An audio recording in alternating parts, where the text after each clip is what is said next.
দীর্ঘ ষড়যন্ত্র আর দমনপীড়নের পর পতন ঘটে এক ফ্যাসিবাদী শাসকের। মানুষ ভাবে শেষ হয়েছে এক অধ্যায়, কিন্তু রাজনীতি কি কখনো শূন্য থাকে? আজ সেই প্রশ্নের সামনে দাঁড়িয়ে বাংলাদেশ। ছাত্র জনতার অভ্যুত্থানে বিতাড়িত আওয়ামী লীগ আবারও কি মাঠে ফিরছে?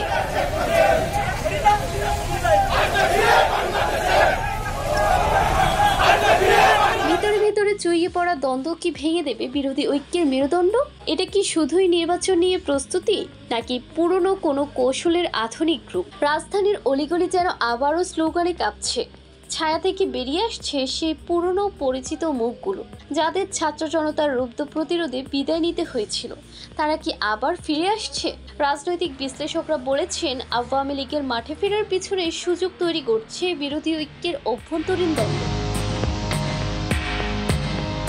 একচুল ফাঁকা থাকলেই সেখান দিয়ে ঢোকে বাতাস। নির্বাচন না, এটা নিছক ভোট নয়, এটা নিয়ন্ত্রণের লড়াই। ভবিষ্যতের রূপরেখা কে আঁকবে তার জন্য শুরু হয়ে গেছে প্রচ্ছন্ন এক রাজনৈতিক চাপ। প্রার্থীরা মাঠে, ভোটারদের মাঝে। তবে জামাত আর এনসিপি আগে থেকেই অনেকটা এগিয়ে। বিএনপি বলেছে তাদের লক্ষ্য এখন সময়ের নিয়ন্ত্রণ, প্রার্থীর নন।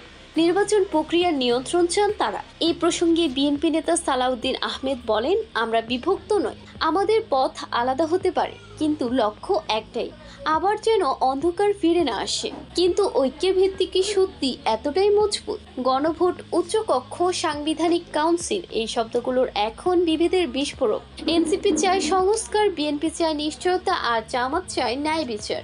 এনসিপির নেত্রী সামান্তা শারমিন বলেন, আমরা লড়েছি বিচার ও পরিবর্তনের জন্য, কিন্তু যদি ঐক্যকে শুধু ভোটের বাক্সে বন্দী করা হয়, তবে সে ফাঁকা বাক্সই একদিন চিৎকার করে উঠবে। এদিকে সুযোগ বুঝে মাঠে নেমেছে বিতাড়িত আওয়ামী লীগ। ঝটিকা মিছিলের নামে দখল নিচ্ছে জনমনে মনোযোগ। তাদের নেতারা দেশে নেই, কিন্তু কর্মীরা সামাজিক মাধ্যমে দাপিয়ে বেড়াচ্ছে সর্বত্র। স্বরাষ্ট্র উপদেষ্টা ইতোমধ্যেই পুলিশকে নির্দেশ দিয়েছেন, মিছিল ঠেকাতে না পারলে ব্যবস্থা হবে। জামাতের নেতা মিয়া গোলাম পরোয়ার বলেন, আমরা যেভাবে হটিয়েছি সেভাবে আবার ঐক্যবদ্ধ থাকলে তাদের ফেরার পথ বন্ধ থাকবে। ঐক্যটাই এখন সবচেয়ে বড় অস্ত্র। তবে সেই অস্ত্র কি সত্যিই শানিত, নাকি তাতেই ধরেছে জং? একটা অদৃশ্য দড়ি টানাটানি চলছে। এক পাশে ঐক্য, অন্য পাশে বিভক্তির ফাঁদ, আর মাঝখানে দাঁড়িয়ে আসন্ন নির্বাচন। এখন প্রশ্ন একটাই, এই দড়ি ছিটবে কোথায়? বিরোধী ঐক্য থাকবে, নাকি ফের ফিরে আসবে বিতাড়িত শাসন আওয়ামী লীগ?